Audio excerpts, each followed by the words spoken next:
అభినందన తెలియజేసుకుంటూ ఇంతటి మహత్వమైనటువంటి కార్యక్రమంలో నన్ను కూడా భాగస్వామ్యం చేసినందుకు వారికి నమస్కరించుకుంటూ బాలు గారి గురించి మాట్లాడే వయసు స్థాయి రెండూ నాకు లేవు. కానీ బాలు గారి పాట వినకుండా ఒక్కరోజు కూడా దాదాపు నేను కూడా గడపను.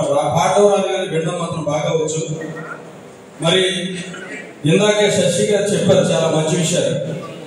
సంగీతంతో జబ్బులు సైతం నయమవుతాయి, పాములు సైతం పడగవి పాడితే, మేఘల మంద మరి ఆవులు గోవులు అంతా కూడా మోకరిల్లుతా ఉంటాయి.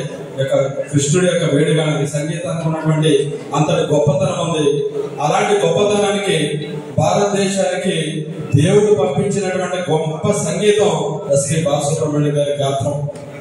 వారు లేకపోవడం భౌతికంగా లేరు కానీ వారి గాత్రంలో ఎప్పటికీ నిలిచే ఉంటారు. మరి వారు చూసి పాడినటువంటి పాటలు 16 భాషల్లో పాటలు పాడటమే కాదు, లిపున్న భాషకు పాటలు పాడటమే కాదు, లిపి లేని భాష కూడా పాట పాడినటువంటి ఏకైక గాయకుడు భారతదేశంలో కానీ ప్రపంచంలో కానీ బాలసుబ్రహ్మణ్యం గారు అవుతారే. వారికి మరి ఘనమైనటువంటి నివాళి జంగారెడ్డి పట్టణంలో విగ్రహం కట్టడం అంటే ఇది నిజంగా కూడా జంగారెడ్డి ప్రాంతం చేసుకున్నటువంటి అదృష్టం. దాని యొక్క ఆవిష్కరణకు వారి యొక్క కుమారుడు రావడం మనందరం చేసుకున్నటువంటి అదృష్టంగా తెలియజేస్తూ మరి ఎన్నో పాటలు ఉన్నాయి. ఆ పాటల్లో తరగదాంత తాని వసంతం అనేటువంటి పాట దగ్గర మొదలు పెడితే పుణ్యభూమి ఆదేశం ఒక ఎన్టీ రామారావు గారు ముఖ్యమంత్రిని మరలా చేయడానికి ముఖ్య కారణమైనటువంటి పాట. మరి ఎంతో అద్భుతమైనటువంటి పాటలు పాడినటువంటి వ్యక్తి.